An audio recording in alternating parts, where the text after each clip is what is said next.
Bonjour, aujourd'hui pour la première fois, nous avons le plaisir d'avoir une invitée américaine. Donc le podcast se déroulera en anglais au lieu de se dérouler en français. Hi Amy. Hi there, how are you? I'm good, how are you? I'm great, thank you. Thanks for coming and for accepting to do this little interview for the podcast. So happy to be here. We're happy that you're here too. So before we start, can you just tell us a bit about your background? Because I know that you have lived several lives. Lots of chapters. Yeah, absolutely. I'm Amy Adams. I'm currently an entrepreneur. I am in the hospitality and luxury spa business right now. Have been doing that for approximately the last 7 to 8 years. We have 2 locations of a luxury spa in the US, in Minnesota. We're working on a 3rd location currently. Previous to that, my history is pretty much in advertising and marketing. Most recently, I worked for an IPG company out of North Carolina, as well as a content and an employee engagement agency out of the North Carolina market as well. We're currently based in Minnesota, and ever since we've been back in Minnesota, I've been focused on the spa and wellness industries. So previous to that, lots of experience in different business ventures, as well as primarily advertising and marketing for companies that primarily focus on marketing to women. So companies like Gap, DSW, Target, Walmart was my last big client before entering the wellness category. And what made you change from marketing to go to hospitality? So when we were living in North Carolina, there were lots of great spas, when I was working in the agency life, it was a very fast-paced life. So I felt like, I was either working hard and then I needed to, relax hard as well. And then when we moved back to Minnesota, there just wasn't, there did not seem to be a spa market. There was places you could get, skincare done or massages, but not as much as what I had been used to within my travels, within my career, within the southeast of the United States. And so just identifying that need and loving it, had this idea of, well, what if we did that here? And, it's scary because I didn't know if it wasn't something that the market wanted or if it just hadn't made it up to Minnesota yet. So my husband was very encouraging. It was always something that I wanted to do. I have a sister who's also a cosmetologist and owns a salon. So I had a little bit of experience sort of on the periphery of that, and just thought it would be a fun next adventure. And, having been in an agency environment marketing to women, it seemed like an easy bridge to cross, but also it kind of sounded fun. And to bring something like that to a marketplace was a cool opportunity, I thought. Okay. Well, probably, on this podcast, we talk a lot about engagement. Mm-hmm. So before we talk about engagement in hospitality, maybe in your previous life in marketing also. Sure. Can you give me your definition of engagement? Yeah. So I think getting people's attention and having them take action on whatever topic you're looking to have someone move forward with. And when I worked in my agency life, engagement for Walmart employees, huge population. We actually produced a magazine that has a distribution greater than Vogue in the United States. And it was an employee engagement platform called Walmart World.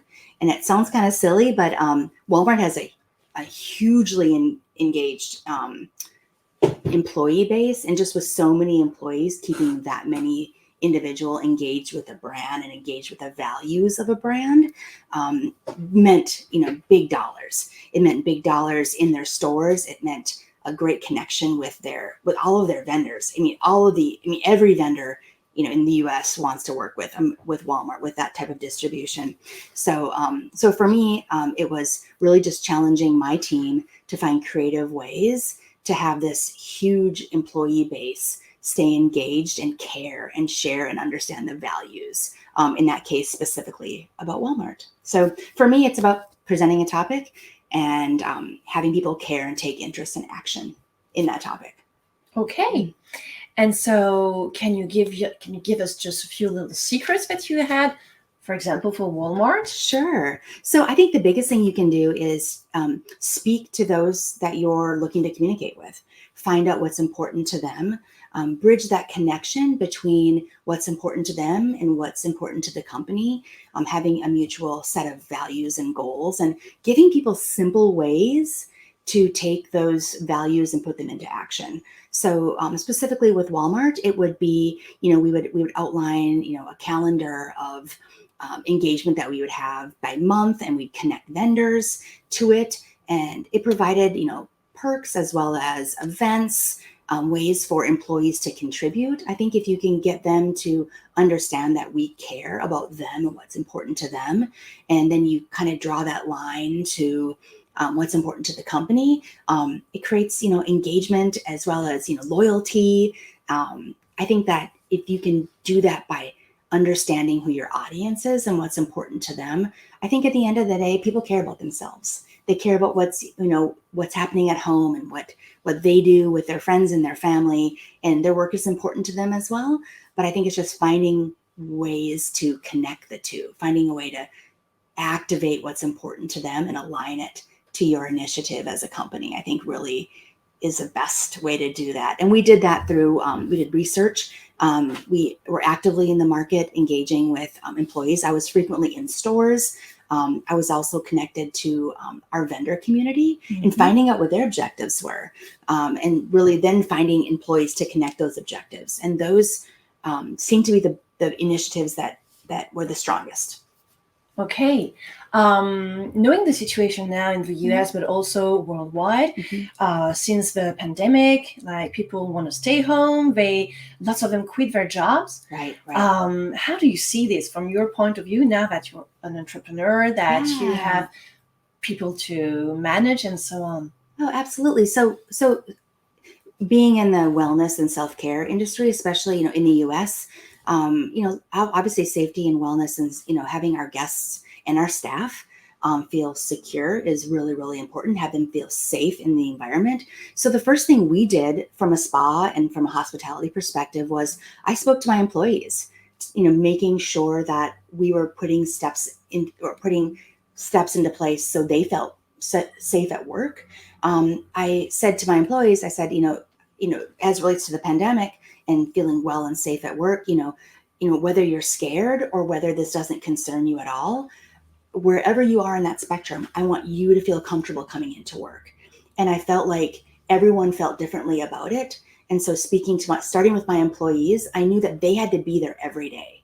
And so I felt like that was the best baseline, because then what I could do is I could communicate the steps that we were taking to make our guests feel comfortable coming into the spa. And, we were pretty conservative and took some pretty extreme measures to make sure that no matter where you were on that spectrum, you were going to feel comfortable coming in.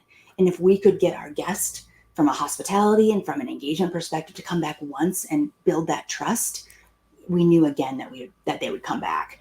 And we made no compromises. Whatever we needed to do to make sure everyone felt safe, we did that.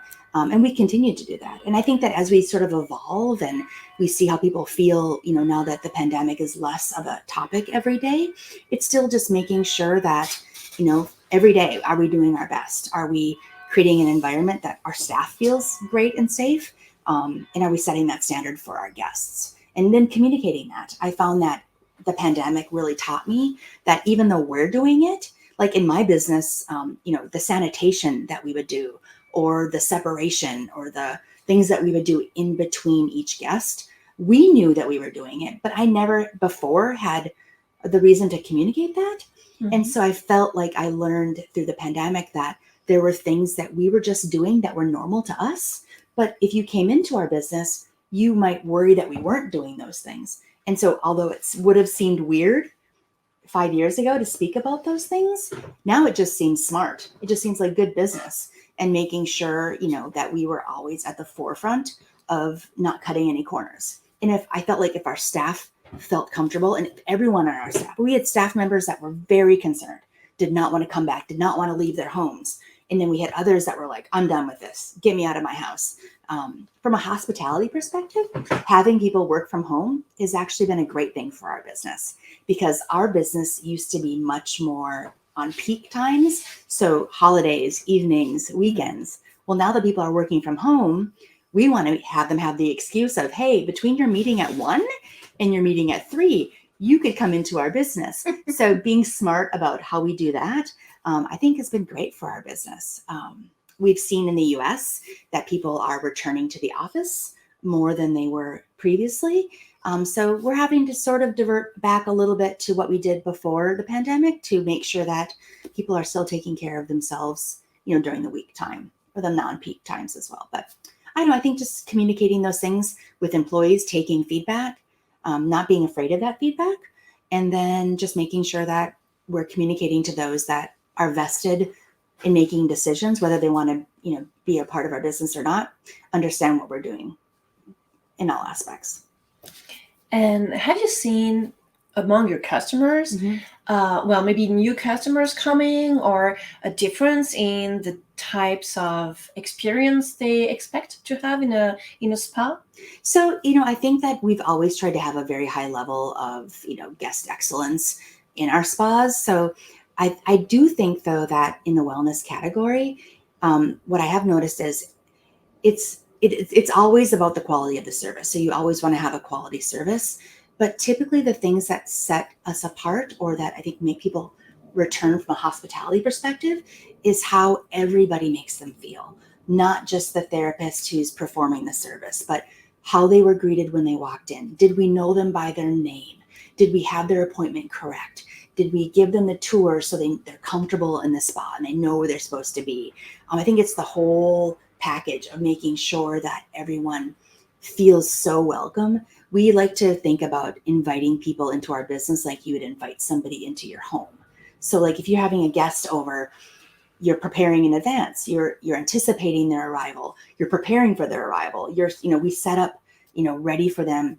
If it's their birthday or their anniversary, we know that we're personalizing the experience. In our industry, there are lots of talented people that do this on their own or aren't a part of a spa specifically. So you can go get that service. And I think that our guests are much more savvy about knowing, the quality of service, but also, how do I feel while I'm there? Is it clean? Was I treated well? Did they remember my name? My husband told them it was my birthday. Did they remember that it was my birthday? Did they thank me? We walk every guest out to the front door and open the door for them and thank them and welcome them back. I think little things like that, make a big difference. And gosh, it makes us feel so much better and so much more complete in the experience versus just like checking in and checking out. Like, oh, you had a good massage. Good. Okay, bye. We don't do that. And so I think that guests are more expecting the full experience. And, they talk about recessionary times in the United States. And so we want people to really value those dollars that they spend in a hospitality or a wellness space. So I want them to feel that they've spent their money wisely, that not only do they have a great service and are they taking care of themselves, but it was enjoyable. The whole experience was enjoyable. And we love when they linger. So come get your service and then linger for a while. And so I think it makes it more of an experience. And so that's what we focus on, right? We always have focused on that, but I think more now than ever. Okay. And for your employees, apart from making sure that they feel comfortable, especially after the COVID, do you have any incentives, any maybe perks that they can have to make sure that they're going to stay and be even more engaged? Yeah, so we do a lot of things related to employee engagement. It's funny because I used to do more things that were like scheduled. Like we'd have things like, weekly lunches, or we have a program that we call the Heart of the Woodhouse, which is, if you and I are working together and you help me out with something, I nominate you and you could win things and things like that. And it used to be kind of more scheduled things. But what I've sort of started doing is I've gotten into more of the surprise and delight space. So not to keep people off balance, but like when we celebrate things, or when something great happens in the business, or there's a really great guest review, or or something positive happens, we sort of insert things more so than have them be sort of expected. I've really felt like with employee engagement, for me personally, I feel like when it's a little bit less anticipated, it just becomes, it's more exciting. I think that when it becomes part of what they just expect, then it's just part of their paycheck. It's part of what what they came there every day to do, which is not bad. I think that, if you've promised that, you should deliver that. But I've gotten to a space where, we want to provide a living wage for our staff. So we always do research studies to make sure that we are paying our staff really well. And then I like to sprinkle things in, keep it exciting, maybe keep them off balance a little bit, but maybe wondering sort of what's next versus being like, every Thursday we get cupcakes. Like, then it's just something that we get and nobody appreciates it anymore. But when it's like, oh my gosh, we're going to do this, we're going to have a picnic. We've taken our staff on boat cruises on Lake Minnetonka in Minnesota, but just things like that to keep it sort of more exciting. I think for me, has had a better engagement. But at the foundation of engagement, though, I think it's about keeping your promises. So when somebody joins your organization and the things that you promise, you deliver on, your hours, your pay, all the things all the benefits that come with, you have to keep your promises. And then I think the other things just kind of make it fun or exciting to work somewhere to kind of, what's Amy going to do this week? Might be a little crazy, but like, it's fun though too. And the surprise and delight piece that we do for our guests, I like to have my management team also think about that for our staff. I think that keeps people guessing, and maybe that's a little fun. Is it something that you learned from your previous life, or is it something that's just natural for you? I think if people talk about the golden rule. I like to think about the platinum rule. So the golden rule is, treat people how you would like to be treated. Like, the platinum rule is, treat people so well that they didn't know that they could be treated that well. I'm not a tough customer, but when I go places and I'm like, wow, they did that. I find myself, taking pictures or taking notes about like, wow, that was so cool. And it's usually the little things that are just thoughtful. I think I'm a detail person in general. So I like to incorporate those things in our business. I think a lot of businesses don't do it because it's expensive. Some of the things that you do are expensive, and if it doesn't drive the bottom line, but I think from an employee standpoint or from a guest standpoint, word of mouth is everything. And if I made somebody feel great, I had the privilege of meeting Maya Angelou before she passed, and she has a great saying that people will never forget. They'll forget what you say, but they'll never forget how you make them feel. I'm sure I just got that. I'm not exactly correct, but that's the sentiment. And I that stuck with me. And like, how do people make you feel? And what are those things that make you feel? And so, I don't know. I've been treated really well by, employers in my history. And to be fair, I never thought I'd be an employer. I never thought that I'd have that opportunity. So it's been fun to take some of the ideas and some of the great treatment that I had at some of the places that I've been lucky enough to work and sprinkle those in. And I feel like I'm getting old now, and I feel like people get to hear me going on and on about like what we used to do. Let's do that. But a lot of the things that you do become very relevant later. And it's like, yeah, let's do that. That's so cool. But I think if you can make people feel that they're appreciated, and it's kind of hard to plan that sometimes. You just have to be open to new ideas. Okay. And getting old, I feel like I'm getting old too. But do you feel like maybe we're getting back to things that we used to do rather than just trying to go faster and faster all the time? I feel like when I hear you, I feel like you're back to, I would say back to basics, like taking your time, taking time to treat people in the right way. Yeah, it's kind of old school, but I think for a while there, I think we all enjoyed like the fastness of I can go online and see what everyone's doing, and all of like there was fun and fast to that, and it was fun to know everything that everyone's doing at all times, and kind of like it's like everything about everybody, and so we kind of missed each other, right? And so I think I'm always kind of old school. I believe in thank you notes, and I believe in if it's someone's birthday, you bring them a cake. So some of those things are really old school. I think just like fashion, like 90s fashion is very in again. I think maybe, treating people with a higher level of respect, and maybe maybe being more connected and in person, I think means more now than it used to. I mean, when I was in marketing previously, obviously everything that was print marketing all went to digital, right? Because, and nobody was spending any money on print anymore. And in my business now, we just incorporated a company to go back to writing handwritten thank you notes. And so I think you can, in marketing and within employee engagement, I think it's fun to ride the wave and then like stand back and see what people aren't doing anymore and what you miss. Like, how nice is it, in your mailbox? I don't know here if it's like this, but in the US, like, oh my gosh, I got a handwritten note. Amazing, right? Oh my gosh, and it smells nice. Like, what just happened? I think there's really something special about that. So I think being aware of like being a part of the trends so you're not missed, but then maybe kicking it old school and like seeing what makes people feel special, I think is really important. And I think we used to do it better. I mean, I think I did. I think social media is great and I love it.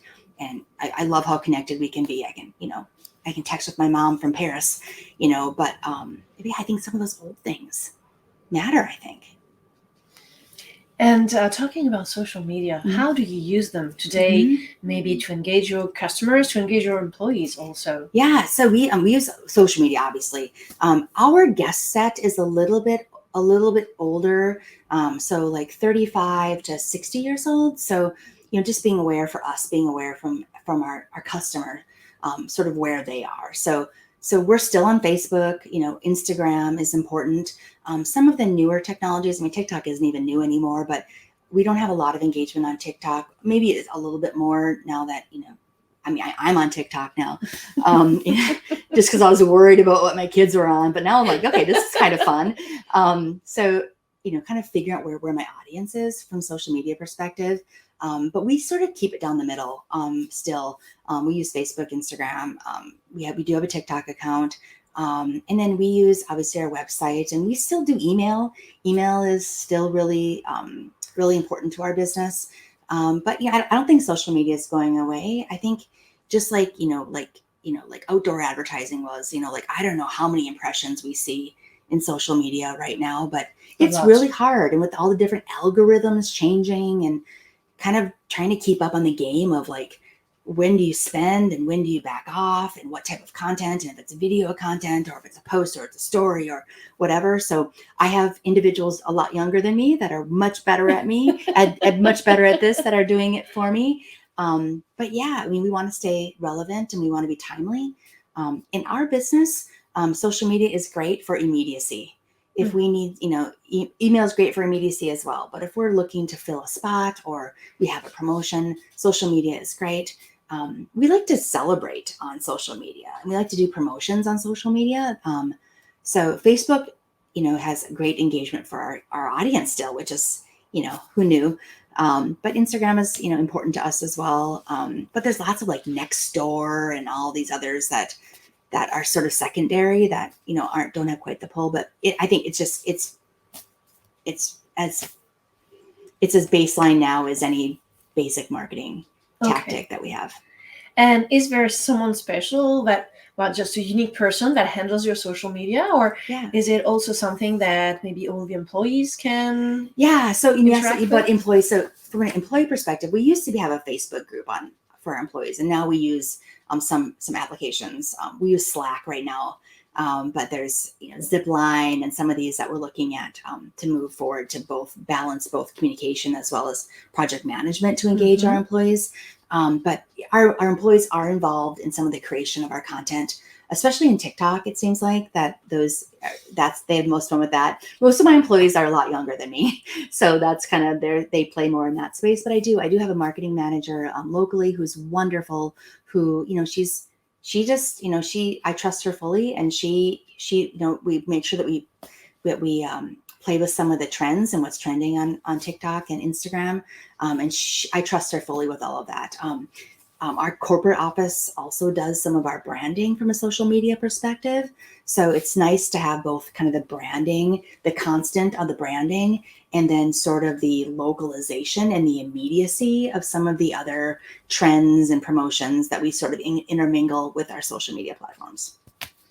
And isn't it hard to have to let go of those things because you Oof. were handling this before? I was, it's really interesting though, but I think that it's funny because, as your business grows, I kind of joke that like, as you kind of grow in your career, as your business grows, you get kind of further away from, what you kind of love about it. So I do try to stay connected because I love our staff and I love our guests. And I think that, while you're still dealing with, hundreds of employees and in larger opportunities and issues, also, I do go into the spas and I want to see guests check in and out, and I want to hear employees, and I want them to have access to me so that, they know that if they can see me, they can, pull me aside and if there's an issue or what have you. So I think you want to keep that connection. And really for me, that's what it's about. But, as your business grows, it's a first class problem to have, and that your business grows. And so there are more opportunities. The last week since I've been in Paris, we put together a whole promotion where we're sending guests to LA to go see Taylor Swift. And we created a new service called the Lavender Haze that, so like these things come together quick. So, both being engaged in that way, but also seeing what your guests are saying and how your employees feel and how they want to be communicated with and what's important to them. I think, while you can have people that do that, there's just a ton of value in hearing it firsthand. So I think kind of balancing that is it's good. It's good. It's hard though. But Indeed. yeah. And as things grow, you have to hear more than just the complicated stuff. You want to hear the simple goodness that happens every day in your businesses. Of course. Mhm. Otherwise, why would you continue to do this? Why would you do it? Yeah, no, it's true. But I can feel like if I'm getting a little edgy, I know that I need to go spend a couple of days, full out days in the spa, because as a business owner, you're busy and you're dealing with a lot of conflicting timelines and priorities and things. And when you're building new businesses, that is a focus and can take away from some of your businesses that are running. And so I can tell if I get a little edgy or if I'm not feeling as connected. I know I need to get back in and just do the basics. I want to welcome people into our business. I want to check them in. I want to make sure there's cookies in the quiet lounge while they're relaxing. Just things like that kind of fill me back up. So I remember why I love this so much. Well, I listen to you. I feel like basically you're just enjoying doing things. And the fact that you're enjoying doing things just goes on and creates this kind of attractiveness for your spa and for you, both for your guests and for employees who want to go with you. I hope so. I think if you love what you do, or if you love the business that you're in, I think it's hard to hide. When I was looking at businesses that I wanted to purchase or to start, there's lots of businesses that I'm sure I could make a lot more money. Probably a lot more money, probably have a lot more free time. But I didn't want to do that. I wanted to make sure that what I was doing was meaningful and that it had a purpose for me. And how do you want to spend your time? If we're talking about getting older, it's like, how do you want to spend your time? Like when I was in my 20s and 30s and I'm almost done with my 40s here, gosh, it was a lot about like the money or like what the opportunity sounded like or where I got to go or who I got to meet. And honestly, right now it's, how do I want to spend today? How do I want to make someone feel, more so than how much money did I make today? And I know that sounds crazy because businesses are in the business of creating revenue, right? But in the same token, it's like, gosh, what do I want to do? Yeah, time's fleeting. So you think this is something that's depending on age? I don't know. For me, I think it is. I think, I was very ambitious and I still am ambitious, but I was very like, I think when I was younger, I thought I knew what I wanted, but like some of the things that you kind of chase don't really lead to what kind of fulfill you. And I've probably never worked harder. But I've maybe never enjoyed what I'm doing as much. I don't even know, like my husband is involved in our business and he's the finance guy and I am the employee and the guest person. And so I think that if you take care of your staff takes care of your customers and then your customers take care of your business. And so there are lots of days, I have no idea how our business did. But I do know that if I have staff that continue to show to work, and that if they're happy at work and they take care of my guest, that my guests will take care of my business. And so it's kind of funny when my husband and I have conversations, because he's like, we had a great month, or wow, we did great, or whatever. I'm like, did we? Because people were smiling and guests were happy. And so I just sometimes think that if you get those things out of order, sometimes it takes away from even your business growing or your business doing well. But on the other hand, for those that are very finance focused, that's terrifying. Like, how does she not know how we did today? I saw 100 guests leave here happy. So I'm assuming we did well. Of course. But do I know? Could I tell you financially how well we did yesterday? Honestly, Audrey, I couldn't. If you asked me how much my business did yesterday, I would be able to tell you. But your husband is. But he'd be able to tell me within probably $50. But for me, it's like, do we have any guest issues? Do we have any staff issues? Are there any things that we could be doing better? What feedback did we get from our staff or from our guests? Is there anything broken? What needs to be fixed? Making sure that things are consistent. I want our staff to be engaged, and I want them to trust us. And I think that's how you inspire honest dialogues. And if our employees are engaged in our business, you create a relationship where there's honesty and transparency. And they can be like, hey, Aim, this is going great, but this isn't going great. And I just want them to trust that if it's important to them, it's important to me. That's a good thing. I think so. Well, I know. Okay. Most days. some days they tell you things and you're like, oh really? Let's fix that. Yeah, shoot. And things go wrong. And then you fix them and then things go right. Yeah, and I guess it even strengthens the trust that they have, because if they say there's something wrong and you fix it, probably they also feel like you listen to them and they can trust you even more. I hope so. And I think being authentic with them, obviously with employees, you can't employ every idea, and sometimes there are things at a higher business level that I would never expect, a specific type of employee to understand, like why we do what we do. And I always ask my employees to always ask me why. Like, if I'm asking you to do something and you don't know, ask me why. I think there's someone very wise once said it, you should ask why 3 times if you really want to understand why we're doing what we're doing. And I think from an engagement perspective, if your employees understand why they're doing something, they're invested. They know that it's important and why it's important and how they fit. And there are a lot of employees that you train them and they don't even feel like they have permission to ask why. Mm-hmm. And so I find myself training my trainers to be like, ask them if they know why, or tell them why, or have them ask why 3 times to really get to kind of the core of why we do what we do. And sometimes they don't agree, and that's okay. You can't make everybody happy. We try to, but I think that question of why for me is really important. Okay. Has this anything to do with empowering your employees?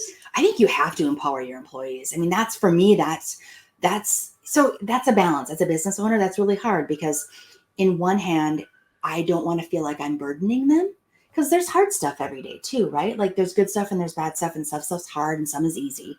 And so for a really long time as a business owner, I was taking control of the hard stuff. Like, don't worry about that. I'll handle it, because it's going to be uncomfortable or going to be hard. And what I've really learned is that, yeah, some of that stuff is not fun, but if you empower and you train them to handle the hard stuff, they, I believe, feel empowered, but feel a lot better and a lot stronger and more powerful in their position. And also they know that I trust them. So I always, we have a great management team, and I want them to always understand that in the moment, if you make a decision that is good for our employees, it's good for our guests, and good for our business, you can defend that answer to me all the time.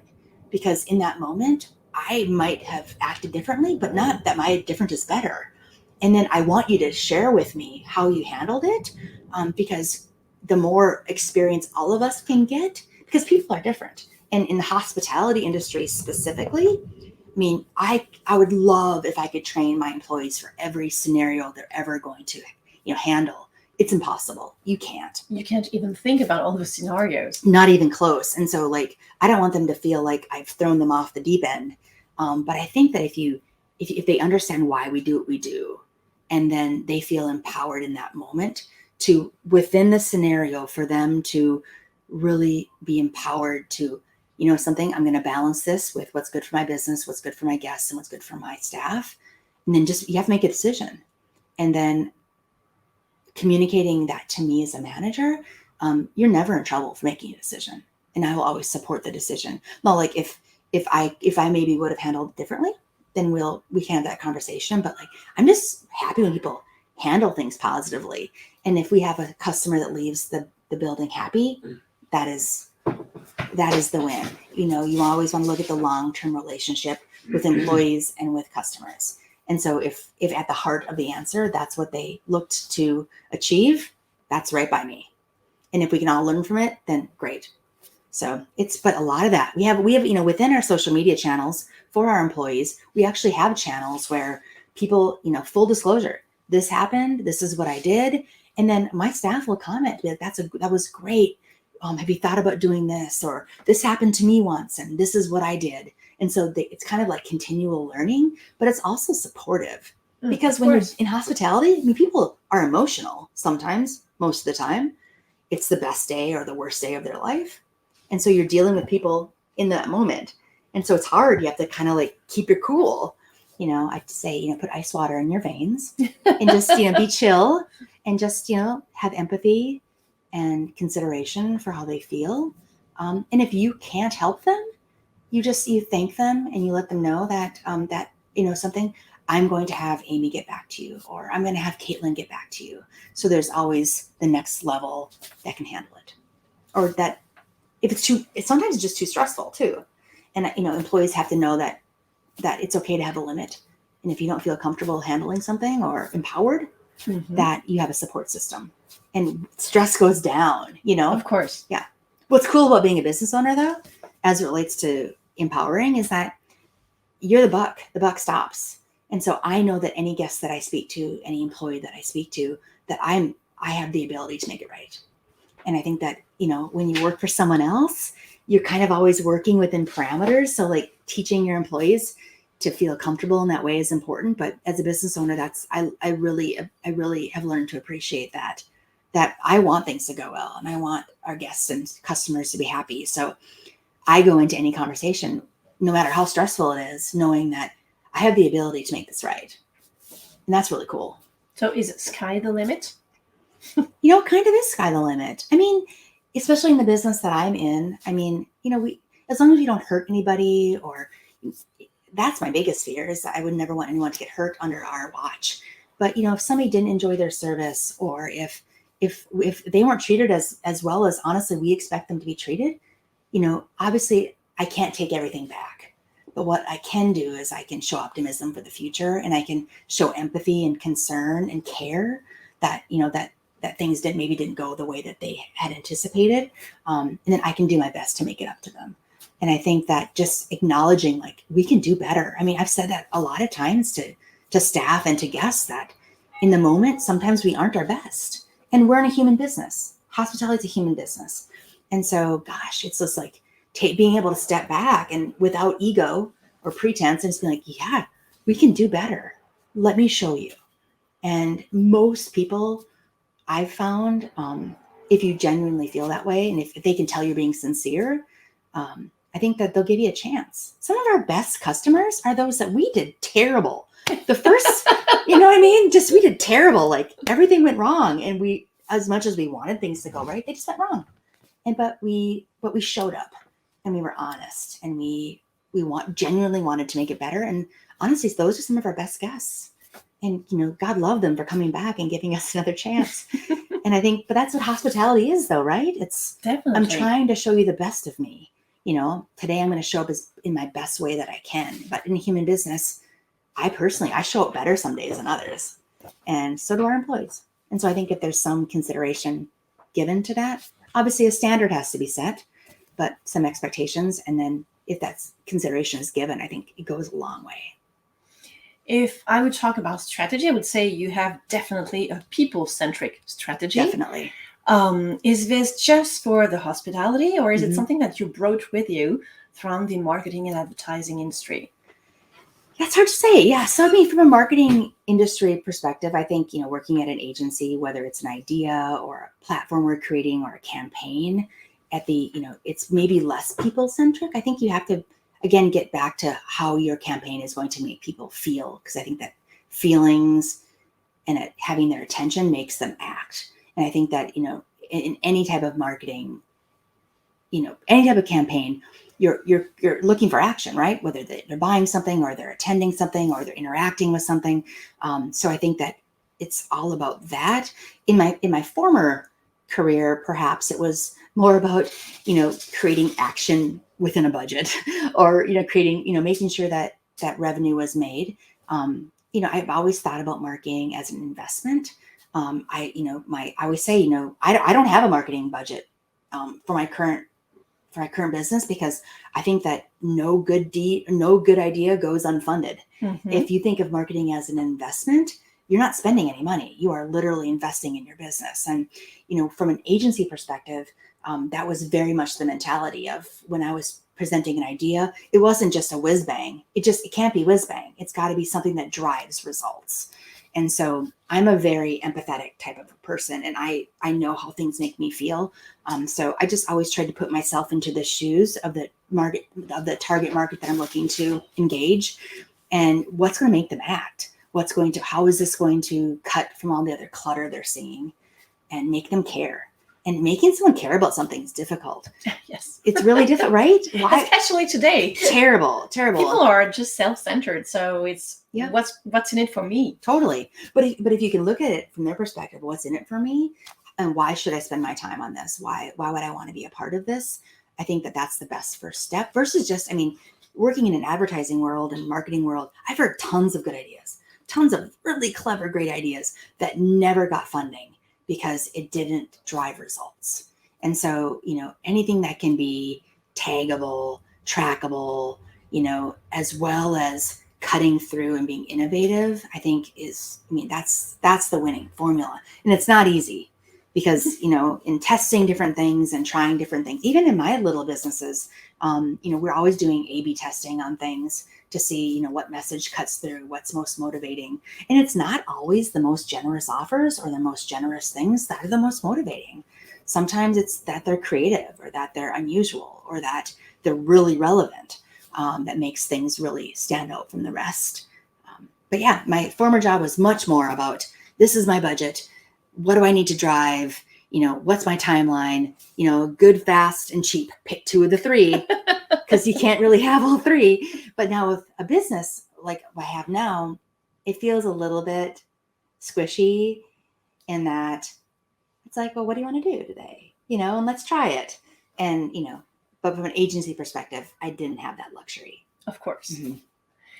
And have you ever witnessed, or have you ever used gamification in your, again, I don't like the word strategy, but in your relationships with either customers or employees? Yeah. So, from a technology perspective with my current employees, no.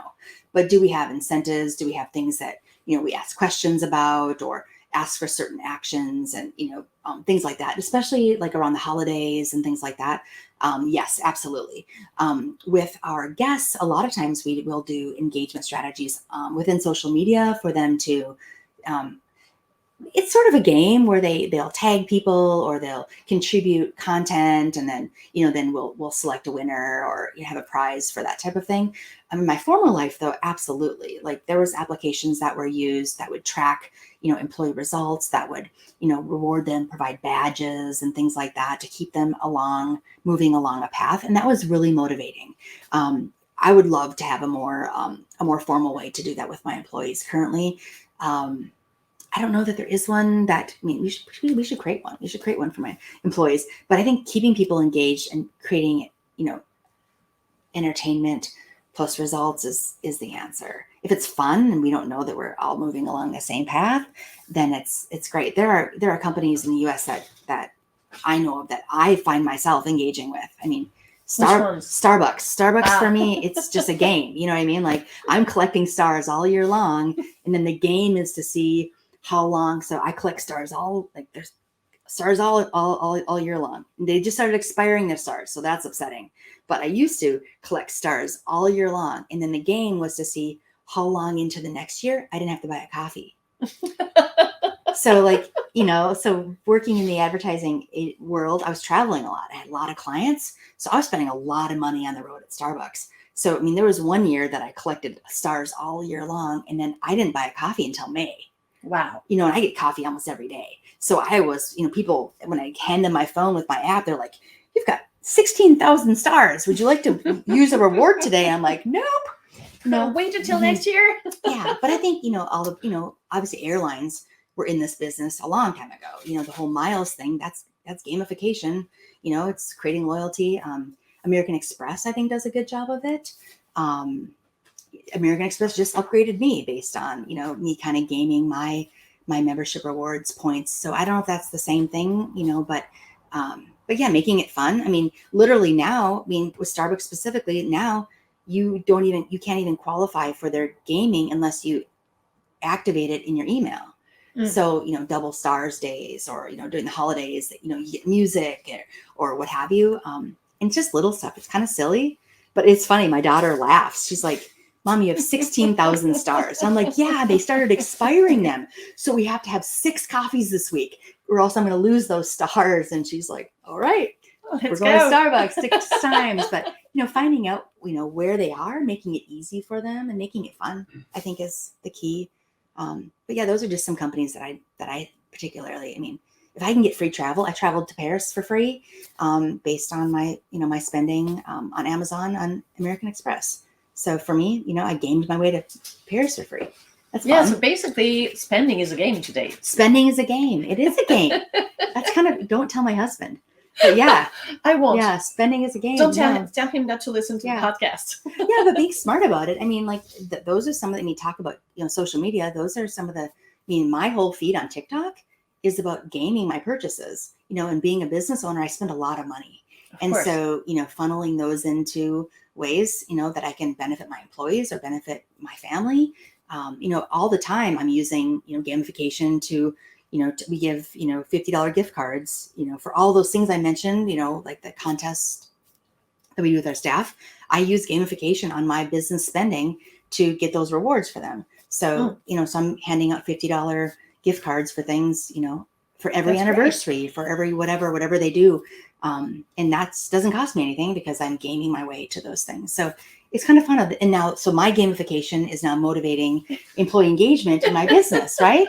That's great. Yeah. And then hopefully they treat my guests, my customers well. So my customers spend more. So guess what? I've got more money to spend in my business to game with, so it's kind of a virtual circle. It is a virtual circle of gamification. That's great. It's fun though. It's fun. Okay. Yeah.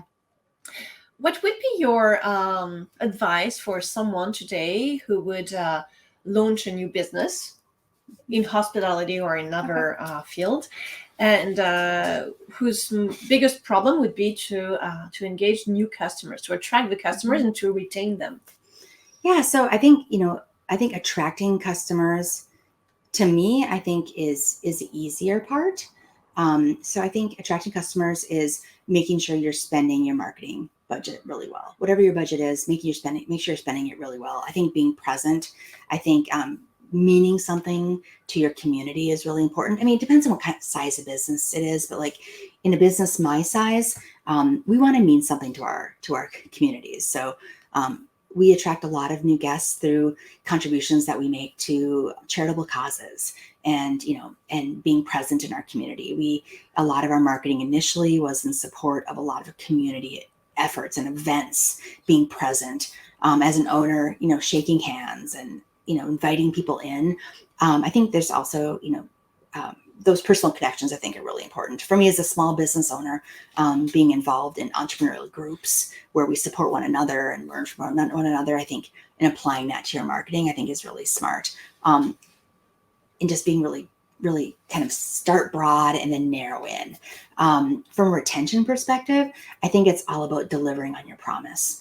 So once you have a customer in your business, whatever it is, I train my employees to, always communicate what is promised. So, what service, whatever service they're going to have, what they're going to experience when they come into the spa, but leave a little room for those surprise and delights. Because like, let's say you're coming in and it's your birthday and I've told you we're going to do these 15 things. But then we don't do those 15 things. Then now I've set the expectation that I'm going to be disappointed. Yes. And it's like hearing that the movie was amazing. And then you go watch the movie and you're like, yeah, the movie is okay. But yeah. not amazing. Not amazing. So I never want it to be where someone goes, yeah, I heard this business was amazing. They did all these things. And then you come to my business and they're like, that wasn't my experience. So I think there's a balance between like, what is our core offering? We always deliver on the core offering. And then once they're there, let's make sure that we understand why they're there if we can, and let's make that special. And I think that's how you retain people. And then I think you thank them for coming and you welcome them back.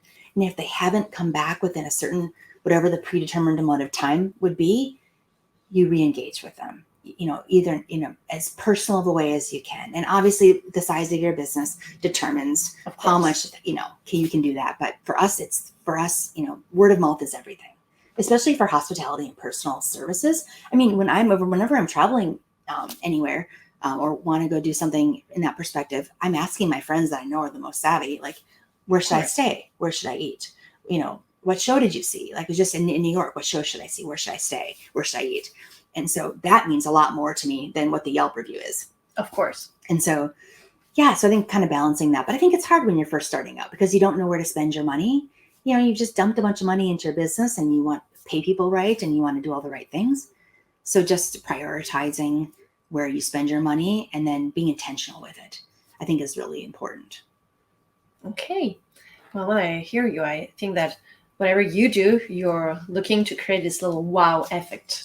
I want to be wow. I want to be, and when you're retaining guests though, like you have to be mindful of if they've been to you 3 times, how am I going to now deliver on what we've already established, but how can I also step them up a level? And that's clienteling and having good software and having, ways for, relationships and details about relationships to be continued forward is really important. And, people aren't staying at their jobs as long as they, people are, 60% of employees are actively looking for a new job right now, whether they're happy or whether they aren't. So I'm really conscientious of how do we not only retain the best people, but how do we retain the information that we've gathered about our customer so that even, unfortunately, if that employee leaves, we still have the basis and foundation of that relationship that we've started to retain that guest. I think it's really important. And having systems in place. I can't remember it all anymore. Of course. And so, I used to be able to, and now I'm not there every day and I can't remember it anymore, but keeping those systems in place, I think is really important. Okay. If you were to do everything all over again, what would you change? I would have started earlier. I was scared, I was just scared and, knowing what you're supposed to be doing versus what you're doing and the risk and the financial risk and I would change that for sure. I would have started 10 years earlier. I think that you don't know what you don't know.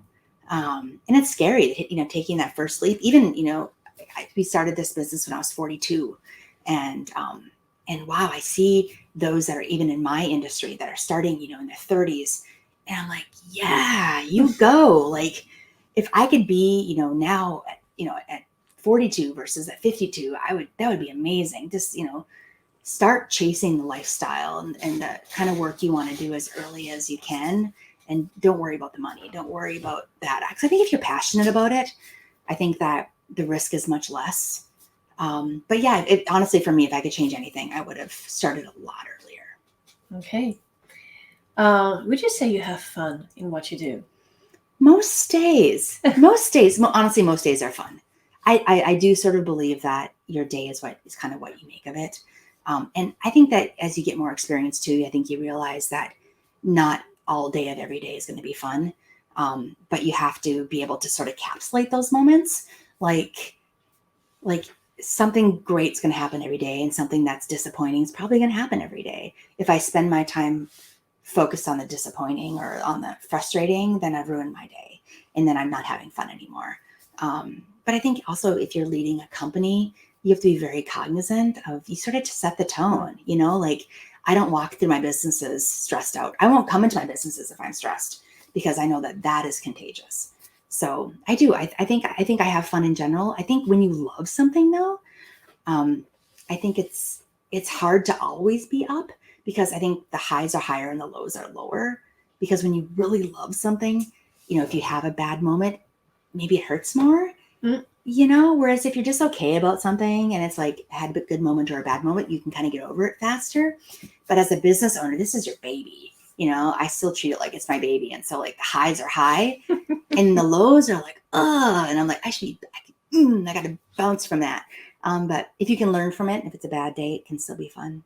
I mean, sure. You don't want to be the owner that is a bummer. You just want to avoid having the same day the next one. No. And I hear from my employees too, like, people always talk about their bosses that, I had a good boss or bad boss, or, from an employee engagement perspective, people don't leave a job, they leave a manager. Right. And so if I try to keep that in mind, like, what am I bringing in? What am I communicating to my management team about what they bring into my businesses? And I think that keeping it fun, there are so many great places people can work. So why would they choose to come back and show up at my business if it's not at least a little bit fun? I mean, not every day can be fun all day, because it's work. I get that, but there's lots of other choices they can make. And so, yeah, if we can make it fun, if I can have fun, I think you lead by example. And not every day is fun, but most days should be fun. Sure. Yeah, especially when you're doing your own thing. Like when I work for someone else and I kind of got my job done, like I made it fun because I didn't want to. I was leaving my kids every day. So if it was going to be important enough to leave my kids, I was going to make it worthwhile. But yeah, I mean, gosh, how do you want to spend your time? Having fun. So true. yeah, and then guests and customers, their engagement too. If they see you miserable at work, do they want to come back into your business? Of course not. But people don't even realize that, and I'm in the spa business. And so from an employee, perspective, I remind them that it's no different than a mortician being upset that all their guests are dead. It's just like people are coming into a spa and they might be celebrating, but they also might be really sad. Maybe they're coming to the spa because something terrible happened and somebody's helping care for them. And so if a guest comes in and they put their handbag down a little bit heavier than maybe they would, it's not personal. That guest just needs us more that day. And so from a hospitality perspective, learning to lean into those guests versus being like, oh gosh, they're temperamental. Yeah. This is a problem. I think that's a great lesson to learn. And gosh, watching that guest see us have fun might remind them that there's good in the world still. Yeah, and the positive energy will flow. Oh, that in a hospitality or in a spa for sure, that you can't underestimate what energy is in the building. I mean, it takes one person to plummet the energy in the building. And that's from an employee perspective or from a guest perspective. So I think the quicker you identify it and you bounce, like if a guest comes in and they're mad at you, I tell my employees, something, it's not personal. You get to go in the office and be upset about, give yourself 5 minutes. You get to be upset as you want to be about it. But then the next customer that comes in deserves the best experience, and they should not be punished for what happened previously. And I think if we just learn to bounce, then you get back to the fun. Yeah. But it's hard. It takes energy to do that. It does, but what doesn't take energy? If you want to have something good, for sure, you have to make efforts to get it. That is so true. No, it's absolutely true. But in hospitality though, one of the first questions I ask people in interviews is, you've had a full day, you're caring for someone all day long. No one's asked you how you are today. You're physically exhausted. How do you feel at the end of the day? Is your cup full or is your cup empty? If somebody answers in the interview that their cup is empty, they are exhausted, they can't work for me. Because you have to be someone in hospitality that fills your cup. I contributed to somebody else's happiness today. I might have been noticed or I might not have been noticed. If I was, wow, thank you. I love that too, right? But if caring for others and being proactive for others doesn't fill your cup, I don't think you should be in hospitality. Of course. But people don't realize that though. They think working at somewhere that's relaxing or that's fun or smells good or whatever, they think this is great. I say, no. The guest checks in, the doors are shut, and then we scurry. It takes a lot of work to make sure their experience is perfect. So it's not just people that come in and think that, because it's a relaxing environment, that the job is going to be, And just if you want to keep it zen. relaxing, it's even more work. It's tons of work to be relaxed, tons. And so that's but it's unless you've been in the environment, it's hard. Maybe you might not think that. Of course, you just see the nice things. Oh, it's just pretty and it smells and good. You don't see what's behind this. The behind the scenes should be mandatory for any client, actually. Oh, I laugh. We have a hallway full of doors where the services are, and if you were to watch the cameras, you would see me like run, and then walk calmly across the door, and then you run, and then you walk calmly across. You know what I mean? It's just it would be entertaining, I think, for a customer to see. I should probably use this. Tiptoe. No, I mean it wouldn't be funny. I think it'd be funny to see, but it's true. It's a lot of hard work, but it's But if it's rewarding, I think it's really fulfilling. Okay. What's the next step? I think the next step is, if you're not growing, you're dead. And so I think, I'm very fortunate in that my husband joined our family business full time a year ago. As a single owner with, 100 employees, I was pretty tapped out. And I think if nothing else, I'm really involved. And so I think if I could just own the business and not be as day-to-day involved, I think I could have grown the business more on my own. But I'm really lucky in that I have a great business partner, and I'm seeing and understanding sort of where my time is valuable and where it's less valuable. And I think that's really important to keep your energy level up. But also, with his partnership and honestly with some of the experience that he's brought from, the finance side of the corporate world, I really just see a lot of growth on our horizon. I think a lot more consistency. I think while we care for our employees, I think people really want consistency and they want to be treated very fairly and to know what the policies are and know kind of what a job well done is. And my husband brings that from a very, I care about people. It's like, oh, your dog is sick. Okay. Where he's like, hey, dog is sick. Are you going to be at work today or not be at work today? How can I help you? And I think just having that balance for me is a growth mindset. Without Mark, we would not be opening more locations just because I couldn't do it on my own. I think, but that just goes back to say having a great partner in anything that you do, trust and engagement, right, is key. So yeah, for us, I think there's going to be a whole lot of growth. I think it's going to be creating an even better workplace for our employees, adding new amenities, and we're renovating one of our spas right now. We have one that is growing, and then we have one that we're starting at ground zero. And so, it's not that often in your career that you get to build something. Of course. So that's really cool. And so being able to do that together, it's really, really fun. And having a next iteration. And so applying everything that we've learned, bigger, more beautiful, I think is where we're focused right now. Excellent. Cool. It's going to be cool. It's going to be fun. It's going to be a fun year. Well, that's anything I could wish you. I know, it's lucky. It's lucky. And, you feel like you work really hard in your businesses and, and I think that the minute you stop worrying about them, I think that's a problem. I treat every day like, one of my best managers always reminds me, Amy, the ship is not sinking, but I think if you have a little mentality that the ship might sink, I think it keeps you a step ahead, to always be leaning in and, when you're worried about something, lean into it. Don't hide from that worry. Be engaged. Don't retreat. I think, if you manage yourself that way, your employees see that. And so then you see your employees leaning in. They think, wow. Of course, you're an inspiration. I hope so. I mean, I'm not always inspirational, but you just hope that at least they know you're authentic. I stumble and then you get back up. But yeah, we stumbled a lot. And, COVID did a number on the hospitality industry and changed us in a lot of good ways. But I think, that I'm glad to be on this side of it, but I am optimistic. Very good. Yeah. It's fun. We're going to have fun. Yeah, go to work and have fun. Of course. Otherwise you just stay in bed. I know. well, some days that's okay. Yeah, sometimes you have to take a step back for real. Isn't that the truth, though? I mean, Yes. that's the truth. And I think in hospitality, especially, when, work hard, play hard, and then rest hard. Exactly. That's It it. takes that. Yeah, absolutely. So, Okay. Well, thank you very much, Amy. oh, you're so This welcome. was great, and I think that our audience will love to hear you. Oh, well, thank you. It's such a pleasure being here. Thanks. You're welcome.